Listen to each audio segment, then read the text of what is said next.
अस्सलाम वालेकुम नाज़रीन किराम, मैं हूं आपका होस्ट अयाज अहमद। नाज़रीन किराम, पाकिस्तान तहरीक इंसाफ मुल्क भर और पूरी दुनिया के अंदर आज यौम शुहदा मना रही है। इमरान खान ने जो सिविल नाफरमानी के लिए आखिरी तारीख दी थी वो आज का दिन है। देखते हैं कि पाकिस्तान तहरीक इंसाफ आज क्या ऐलान करती है।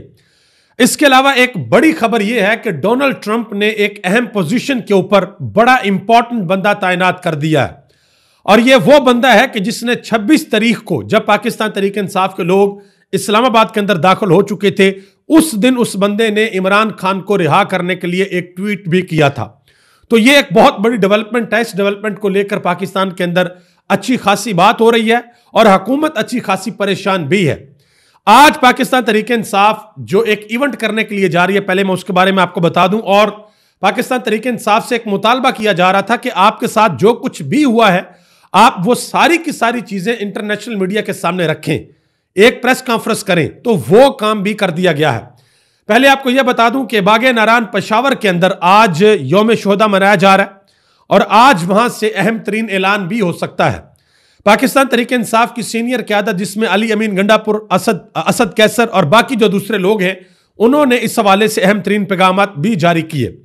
पाकिस्तान तहरीक इंसाफ ना सिर्फ पेशावर के अंदर बल्कि दूसरी जगहों के अंदर, मिसाल के तौर पर MPA साइमा कवल, उनके जेर एहतमाम हल्का PP 260 के अंदर दुआया तकरीब का एहतमाम किया गया। इस सवाल सवाब के लिए कुरान खानी का एहतमाम किया गया।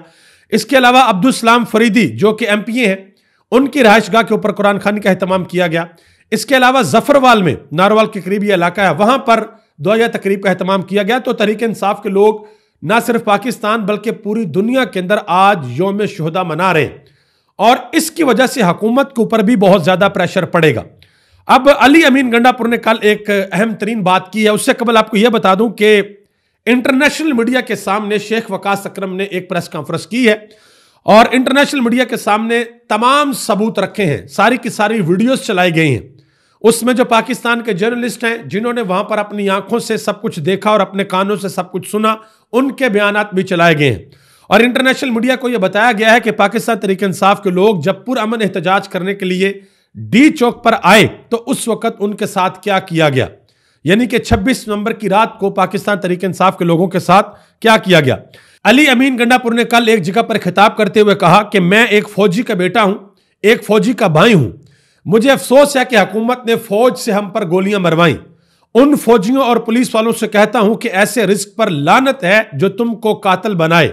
रियासत मां जैसी होती है, लेकिन यह रियासत कातिल बनकर अपने लोगों को बगावत पर उकसा रही है। यह बात की है अली अमीन गंडापुर ने।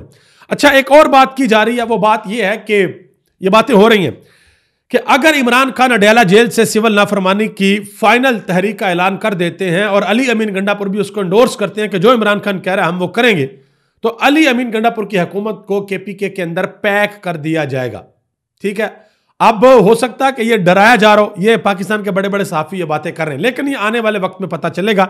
इससे कबल भी बहुत बार ये कहा जाता रहा, अगर अली अमीन गंडापुर वहां से निकला तो वहां से पीछे से सबको गिरफ्तार कर लिया जाएगा, छापे मार लिया जाएंगे, डी चौक नहीं पहुंचने दिया जाएगा, इस्लामाबाद की हदूद के अंदर एंटर नहीं होने दिया जाएगा। लेकिन वो हमने माजी के अंदर देखा कि वो सब कुछ हुआ।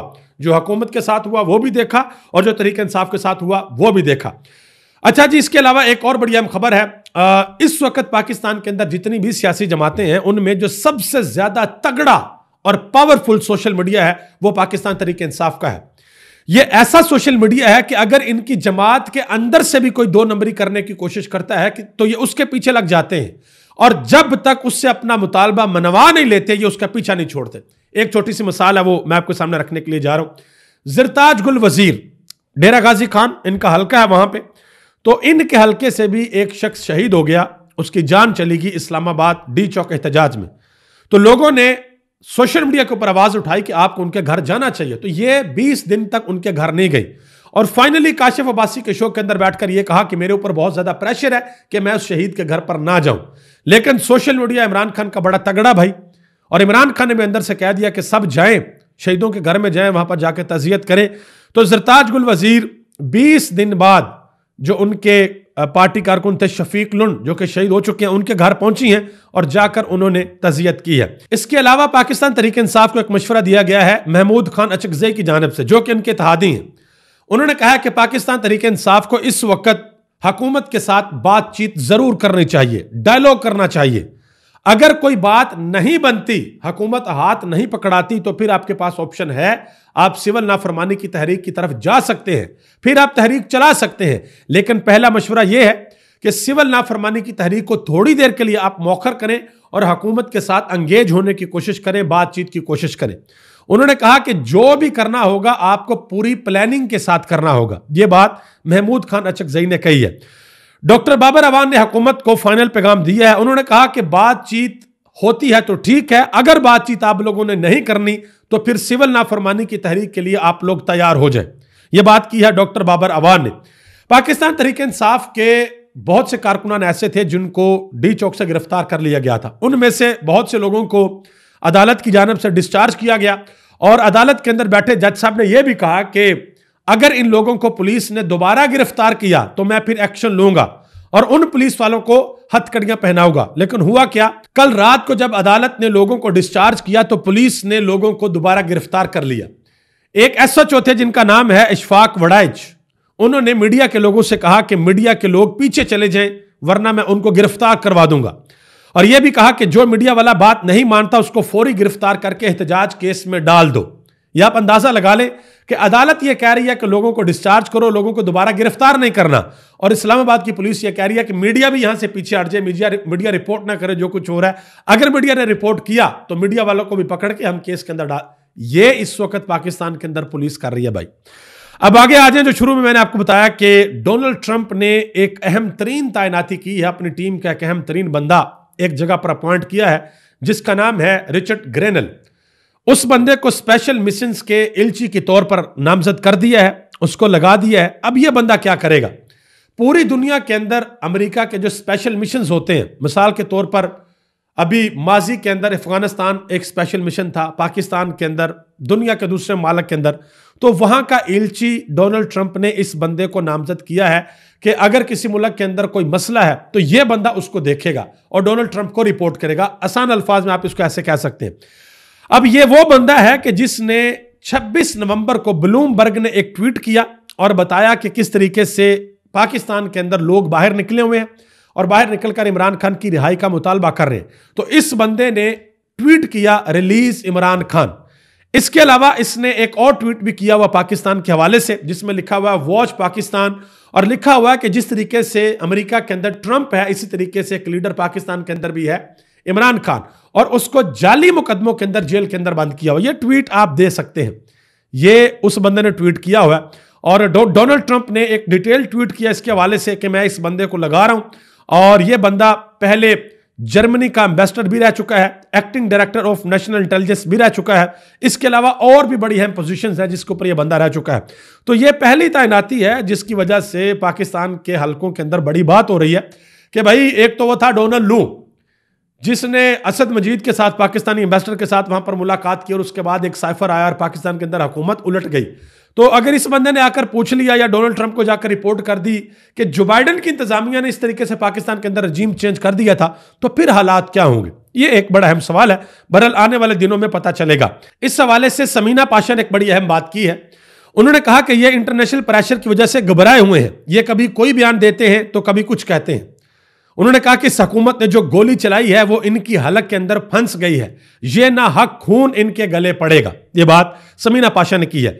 सलमान अकम राजा ने एक बड़ी अहम बात की। उन्होंने कहा कि अस्पतालों और सीडीए से 26 नवंबर के रिकॉर्ड और सीसीटीवी की रिकॉर्डिंग के लिए दरखास्तें दे दी गई हैं। हम जानते हैं कि रिकॉर्ड की हालत क्या होगी। अदालत में शोहदा के हवाले से पिटीशन भी दायर हो चुकी है। अदालत शवाहद मांगती है और गवाह मांगती है जिनके लिए वक्त दरकार था। थानों ने एफआईआर दर्ज करने से इनकार कर दिया था, लेकिन अब पाकिस्तान तहरीक इंसाफ ने ये चीजें आगे बढ़ाना शुरू कर दी हैं। आगे आ जाए जी, नसरुल्लाह मल्क, उन्होंने एक बहुत बड़ा दावा कर दिया। कहते हैं कि इमरान खान और उनकी अहलिया बुशरा बीबी पर दर्ज रेंजर एहलकारों के मुबैना कत्ल की एफआईआर एक ऐसी लटकती तलवार बन सकती है जिसका अभी किसी को अंदाजा भी नहीं है। यह एफआईआर इंतहाई संगीन नोयत का मुकदमा है। यह बात की है नसरुल्लाह मल्क ने। अब इनको जवाब दिया है इरम ज़ईम ने। उन्होंने कहा कि बहुत माजरत, लेकिन यकीन कीजिए आपका दिमागी लेवल और बराए नाम सहाफत इस कदर घटिया और गिरी हुई है कि बंदा हैरत ज़दा हो जाए कि वो आदमी जो जेल के अंदर बंद है सैकड़ों जाली मुकदमात एक के बाद एक रद्दी की टोकरी के अंदर गिर रहे हैं जिसके ऊपर हुए हैं, और आप अब इस केस को तलवार कह रहे हैं। उन्होंने कहा कि पटवारी होना भी किसी बददुआ से कम नहीं। यह बात किया इरम ज़ईम ने। मैं यहां पे आपको जो रिकॉर्ड है उस हवाले से एक चीज बता दूं कि रेंजर्स के जो एहलकार शहीद हुए थे, बाद में उनकी सीसीटीवी फुटेज भी आ गई, वो किस गाड़ी से गाड़ी के नीचे आकर शहीद हुए वो भी आ गई। और इमरान खान तो जेल के अंदर बैठे हुए हैं भाई। अब मिसाल के तौर पर तहरीक इंसाफ को इस तरह का ड्रामा प्लान कर ले, तहरीक इंसाफ कहे जी मिसाल के तौर पर कोई बंदा है उसकी जान चलेगी और वो नाम लगा दो नवाज शरीफ पे, तो क्या ये नवाज शरीफ के ऊपर तलवार लटक जाएगी? ऐसा नहीं होता भाई, आपको सारी चीजें देखनी पड़ती हैं। और ये किसी के खून का इल्जाम किसी के ऊपर लगाना ये कोई इतनी आसान बात नहीं है। अच्छा जी, इसके अलावा आपको याद होगा मैंने पिछले व्लॉग में आपको बताया था, हनीफ अब्बासी ने फैसल वाडा को कहा था कि फैसल वाडा साहब आप हमारे वोटों से सेनेटर बनते हैं और अगर बने हैं और अगर आपने हमारे खिलाफ बात करनी है ना, हमें कोई चैलेंज करना है, तो पहले जरा सेनेट की सीट से इस्तीफा दें और उसके बाद आप बात करना, ठीक है। तो फवाद चौधरी ने इसके ऊपर कहा है कि मसला यह है कि अब्बासी साहब अपने वोटों से भी मेंबर असेंबली नहीं बने हैं, और ये नहीं बने, इससे कबल और लोग हैं जो नहीं बने, मैं आपको बता देता हूं। राना सनाउल्लाह हार गए, फिर उन्होंने बड़ा बोलना शुरू कर दिया, फिर उनको वफाक के अंदर ले गए मियां नवाज शरीफ साहब, शहबाज शरीफ साहब। आज का जवेद लतीफ साहब बहुत बोल रहे हैं, हो सकता है कि इनको भी वफाक के अंदर किस जगह पर एडजस्ट कर दिया जाए कि भाई खुदा का वास्ता बोलना बंद कर दो, इधर आ जाओ, इधर आके बैठ जाओ। इस हवाले से अनीक नाजी ने एक बड़ी अहम गुफ्तगू की है। उन्होंने कहा कि अगले इंतखाबात में नून लीग का वही हाल होगा जो काफ लीग का हुआ था। उन्होंने कहा कि अवाम में इतनी नफरत किसी जमात के लिए नहीं देखी जितनी नून लीग के लिए है। अगले इंतखाबात में नून लीग का टिकट लेने वाला भी कोई नहीं होगा। ये बात की अनीक नाजी ने। इसके अलावा जी मरी के अंदर हालात कुछ खराब हैं, लोग वहां पर बाहर निकले हुए हैं और निकल कर एहतजाज कर रहे हैं। शाहिद खाकान अब्बासी वहां पर गए हैं। उन्होंने कहा कि यह हुकूमत अवाम से इतनी डरी हुई है कि इन्होंने मरी के अंदर दफा 144 लगा दी है। उन्होंने कहा कि हमारी इमारतें गिरानी है तो फिर सबकी गिरेंगी। वहां पर हुकूमत कोई ऑपरेशन करना चाह रही है, लोग उसके खिलाफ हैं। तो शाहिद खाकान अब्बासी ने वहां पर कहा है कि अगर आपने हमारी इमारतें गिरानी है तो फिर सबकी गिरेंगी। नजम सेठी उन्होंने एक बड़ी अहम बात की इमरान खान के हवाले से, जरा गौर से सुनिएगा। उन्होंने कहा कि आप अगर किसी को ज्यादा अरसा तक जेल में रखेंगे तो वो टूटेगा नहीं बल्कि तगड़ा हो जाएगा और वो हीरो बनता जाएगा। उन्होंने कहा कि अगर पहले छोटा हीरो था तो अब बड़ा हीरो बन जाएगा।